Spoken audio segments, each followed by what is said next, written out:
today's episode, a young climber collapses high on Everest, and the people around him are forced to make a decision that would later be examined by investigators. He is alive, conscious, and still responding when they choose to keep moving. What happened next, captured on camera, raises an uncomfortable question about where responsibility ends when survival is on the line.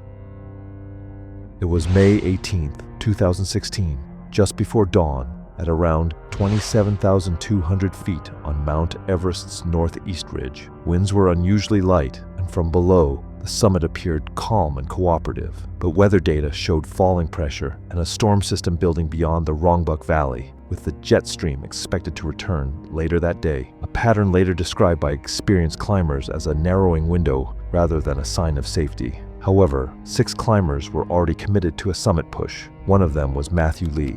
Matthew Lee was 22 years old, but his path into climbing had been shaped by limits the others didn't face. His parents ran a small restaurant, and every trip required months of saving and careful planning. By that age, he had already spent summers guiding, where he learned how quickly routine climbs could turn dangerous when conditions shifted. He carried extra gear and backup supplies, not out of anxiety, but from experience. He had seen what happened when systems failed, and his pack was always heavier because he felt responsible for being ready, even when no one asked. On Everest, that pattern continued. He carried spare regulators, backup lights, medical supplies, and emergency insulation, quietly absorbing risk so others didn't have to. The rest of the team was the same age, but their relationship to the mountain was different. 5 of them had known each other since high school and had climbed together for years, fitting trips into weekends and school breaks. Everest had long been the shared goal at the center of those plans, discussed more as an achievement than a consequence. Matthew joined the group during their last year of school, initially because he had access to gear through a local climbing club and knew how to move efficiently in cold terrain. Over time, he became part of their rhythm. He didn't push the pace or dominate decisions. When conditions changed or someone fell behind, he slowed down and stayed with them, a steady presence that the group came to rely on without ever naming it. Even though they were the same age and had known each other for years, they approached climbing differently. Ryan Chen tended to lead on the approach, confident and competitive, always checking his watch against the plan. Alex Monroe talked through decisions verbally, weighing options out loud, often framing risk as something manageable if acknowledged. Chris Nolan relied on fitness, assuming his conditioning would compensate for uncertainty. Ethan Brooks prepared extensively on paper, memorizing routes and procedures without much time at extreme altitude. Jake Miller brought enthusiasm and loyalty, often deferring to whoever spoke last. That day's plan relied on shared oxygen supplies, fixed ropes, and a narrow schedule designed to get everyone below the summit by early afternoon.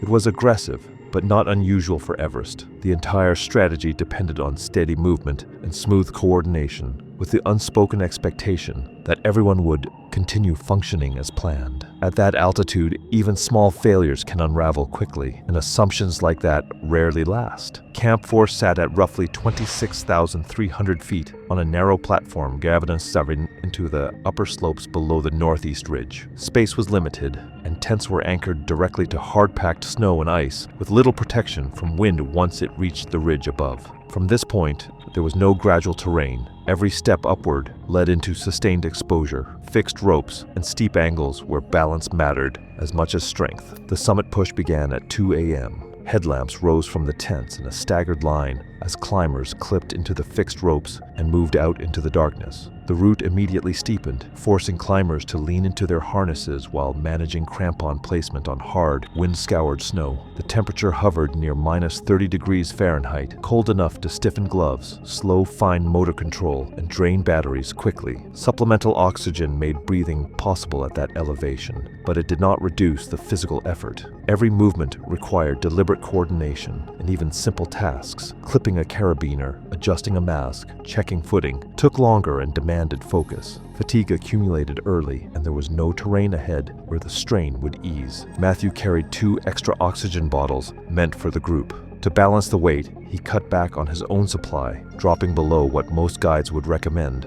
It was a choice he had made before on lower mountains, one that usually worked. Up here, the margin was much thinner. No one stopped to talk it through. As they climbed, the group spread out. The ridge narrowed in sections, forcing them into single file. Russian moved in front, setting a steady pace. The others followed without much discussion.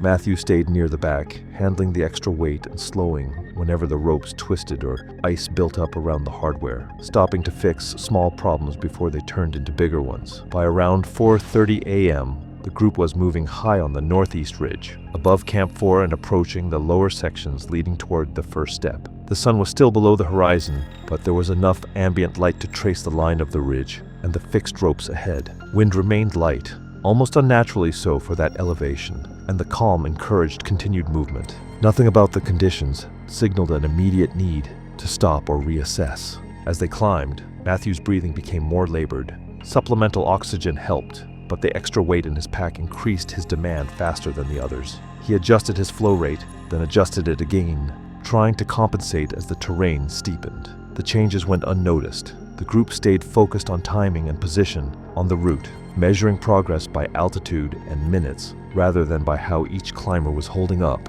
At this altitude, decline rarely arrives in a clear or dramatic way. It shows up as small inefficiencies, a slower step, a longer pause, a moment of hesitation, the kind of signs that are easy to explain away as fatigue, especially when everyone wants to believe the plan is still holding. As they neared the first step, Matthew fell a little farther behind. He mentioned a headache and took a moment to readjust his mask before moving on. No one suggested turning back. From where they stood, the weather still looked stable, and the window still seemed open.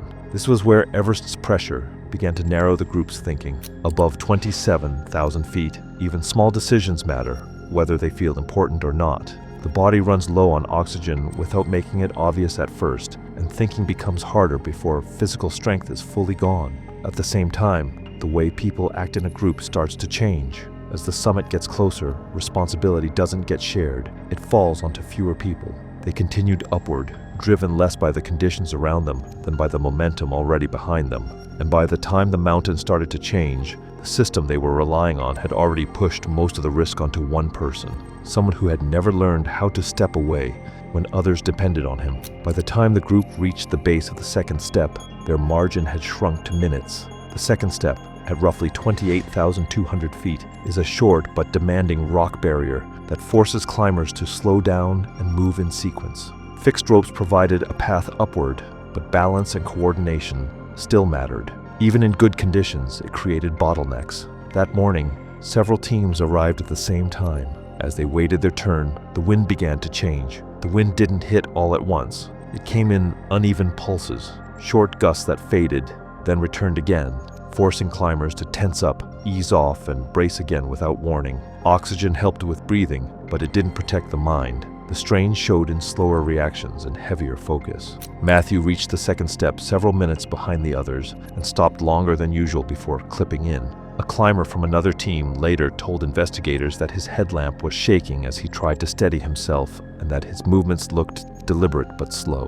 When Matthew spoke, his voice was faint and his words came out uneven, and he mentioned feeling nauseous. At that altitude, nausea can be brushed off as fatigue, but investigators noted it is also a common early sign of serious brain swelling, one that should have triggered an immediate descent rather than continued movement. Ryan moved onto the route first, with Alex close behind, while Chris and Ethan followed in sequence. Jake stayed back with Matthew as he clipped in. Matthew paused longer than before, leaning forward until his helmet touched the rock. When he lifted his head, he blinked repeatedly, breathing hard in a way that didn't match the pace. A climber from a nearby team later told investigators that Matthew looked unsteady even before he left the ledge, his posture slack and his movements delayed. When Jake asked if he was okay, Matthew nodded but didn't speak. The line behind them continued to close, and no one wanted to stop and lose time or heat as the wind along the ridge picked up. As Matthew started climbing, his movement changed. On the latter section, his feet missed placements and his crampons scraped instead of setting cleanly.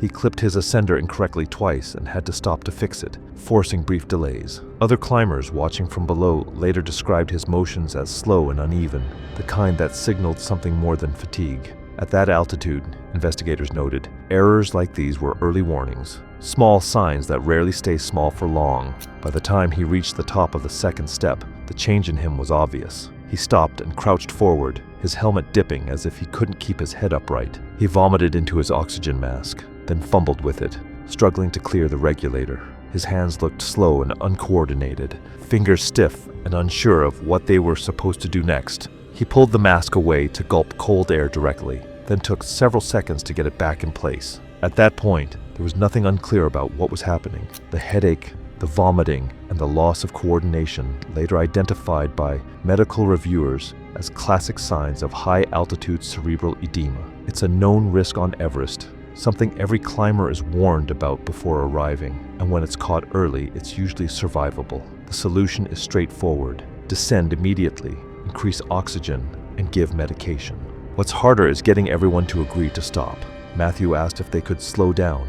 He didn't say he had to stop, only that his headache was worsening and that his vision felt off. A climber from another team waiting nearby later told investigators that Matthew was standing still, unsteady but conscious, while the others talked among themselves. Ryan checked his watch and noted they were already behind schedule. Turning around meant abandoning the summit attempt, and that reality drove the discussion.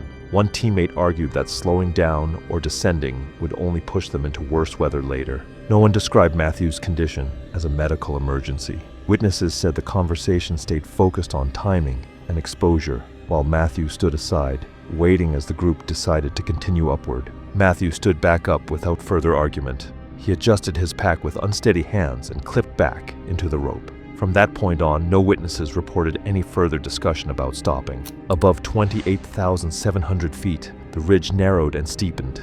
Fixed ropes angled sharply upward, forcing climbers to lean back into their harnesses to stay balanced. Wind arrived in uneven gusts, and cloud bands moved across the summit pyramid, reducing visibility to a few dozen yards at a time. Progress slowed as climbers paused for spacing on the line and braced during sudden wind shifts. Matthew's condition continued to decline. His speech became slurred and uneven, with delayed responses to simple questions. Climbers ahead later told investigators that his headlamp beam drifted off the route repeatedly, suggesting loss of coordination. Multiple witnesses reported noticing that one of his pupils appeared larger than the other. Medical reviewers confirmed this as a clear sign of rising intracranial pressure, consistent with advanced high-altitude cerebral edema. At that stage, deterioration can accelerate rapidly, and without immediate descent, collapse becomes increasingly likely even with supplemental oxygen. Despite these signs, the group continued upward. They moved in short pushes, stopping often, not to reassess, but to recover just enough to keep going. Each pause increased cold exposure. Each restart demanded more coordination than Matthew could reliably manage. There was no place on the ridge to stabilize or rest properly. By late morning, traffic increased near the upper ridge as several teams approached the summit. Climbers moving nearby later told investigators they noticed the group's uneven spacing and repeated stops. One climber reported seeing Matthew several steps behind the others,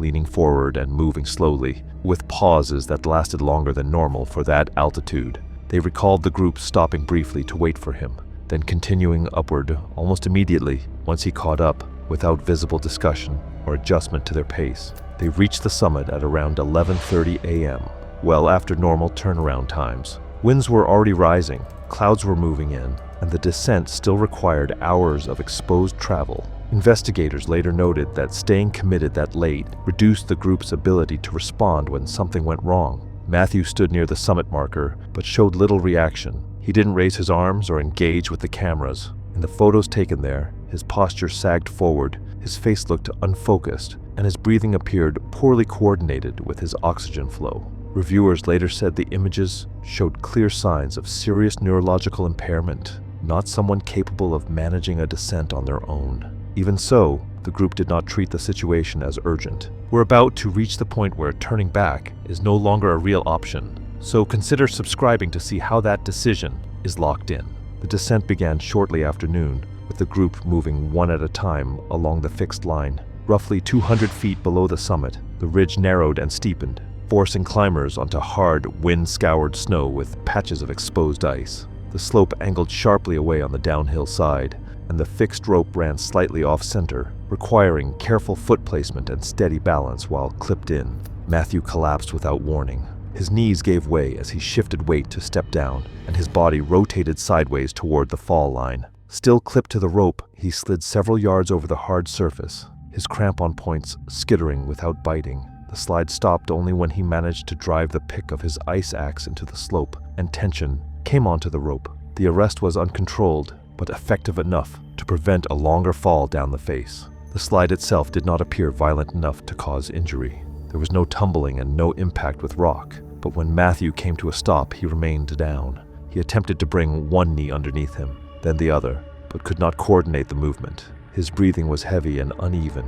When he tried to speak, his words came out slow and incomplete, and his hands moved in small, uncertain motions, as if he were searching for balance that wasn't there. As the group gathered around Matthew, the ridge grew less forgiving by the minute. Wind swept across the slope in steady gusts, driving fine ice crystals into the air and flattening contrast so the surface blended into a uniform gray. Depth became harder to judge. Thin cloud bands moved through in waves, briefly obscuring the route before clearing again. The temperature continued to drop, and everything below them, every anchor, every traverse, every rope section, still lay hours away. The group did not settle in or attempt to stabilize him. They stopped briefly, then began redistributing equipment. Oxygen was already tight, and daylight was slipping. Climbers lower on the ridge later told investigators they watched the group pull in close, heads bent together, then begin separating almost immediately. There was no extended discussion and no visible effort to prepare Matthew for a descent. During that short pause, decisions were made. Matthew's remaining oxygen bottle was unclipped first, then his headlamp, then the spare insulation he had been carrying. Each item was taken cleanly and passed down the rope, redistributed among the others as they reorganized for the descent. From a distance, witnesses said it looked orderly and efficient, movements made with purpose, not panic. Matthew was still conscious while this was happening. Climbers watching from below reported seeing him lift his arms and turn his head as people moved around him. He reacted to touch.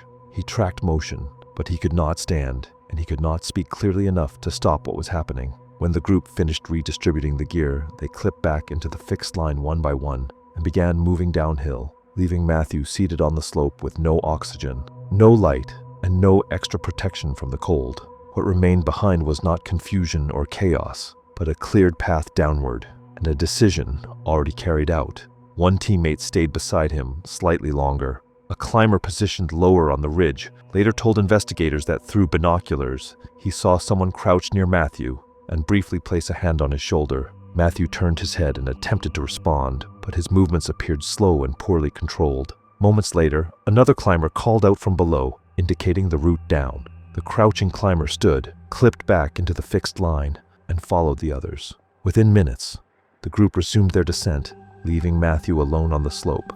Matthew's helmet camera continued recording after he was left behind.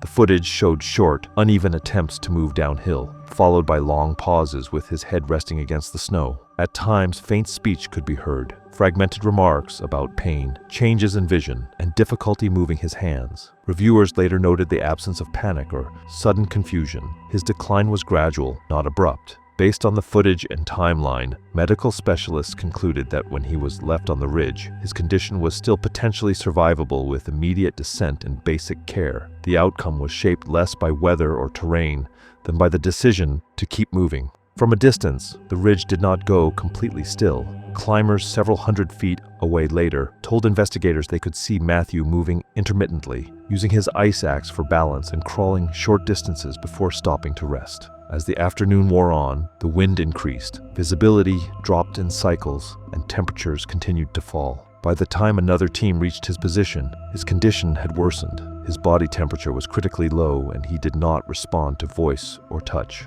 Supplemental oxygen was administered briefly, but there was no meaningful improvement. Meanwhile, Matthew's group had already reached lower camps and reported to base camp that he was presumed dead when they left. That account conflicted with multiple witness reports, which confirmed Matthew remained alive and attempting to move for hours afterward, a discrepancy investigators later identified as central to understanding how the decision to leave him behind was made while intervention was still possible. When teams passed back through the area the following day, Matthew was located approximately 200 feet below the point where he had first collapsed, still on the line of descent. He was positioned facing downhill with his ice axe secured in his hand. The snow around him showed shallow, uneven marks consistent with slow movement, short drags and partial slides, rather than the disturbance pattern left by a fall or avalanche. There were no signs of impact trauma, no broken equipment, and no debris field. The scene suggested he had continued trying to move on his own, gradually losing the ability to do so as his condition worsened. Investigators later noted that the physical evidence aligned closely with witness accounts from the previous afternoon. From a distance, Matthew had still been moving, and those movements left traces that ended where he was found. By the time climbers reached him again, the window for intervention had closed. A descending team confirmed there were no signs of life, documented the location, and relayed the information to base camp before retreating as weather along the ridge continued to deteriorate. The sequence underscored the gap between what was assumed from below and what was actually happening on the slope, movement that looked minimal from afar, but represented the last stages of a prolonged attempt to descend. Several weeks later, during a scheduled descent window, climbers passing through the area recovered Matthew's helmet camera. The device had been shielded from impact in extreme cold, and the memory card was intact. When investigators reviewed the footage, it provided a continuous record beginning shortly after the summit descent.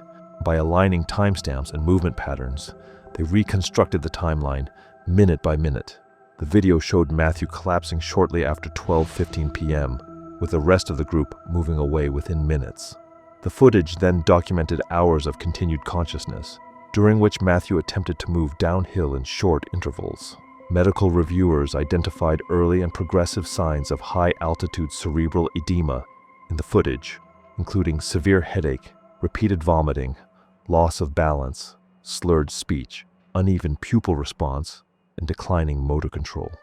Matthew described pressure in his head, vision changes, and difficulty moving his hands and legs, consistent with advanced cerebral edema.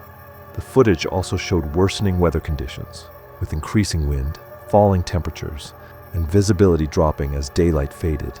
Witnesses from nearby teams later reported seeing Matthew move intermittently long after his group had descended. Investigators emphasized that his awareness declined gradually, not suddenly, indicating that while his condition was severe, it had not yet reached a stage where descent or assisted evacuation would have been impossible. The investigation found that Matthew Lee died from high-altitude cerebral edema, worsened by exposure, and that his condition was still treatable when he was left on the ridge. Helmet footage and witness accounts contradicted claims that he chose to stay behind, showing he remained conscious and attempting to move after his teammates descended. No criminal charges followed due to jurisdictional limits and the difficulty of proving intent, and civil actions ended without public accountability. Investigators reached a consistent conclusion. Matthew Lee did not die because rescue was impossible, but because forward momentum was allowed to override intervention. Thanks for watching. Continue with the next episode here.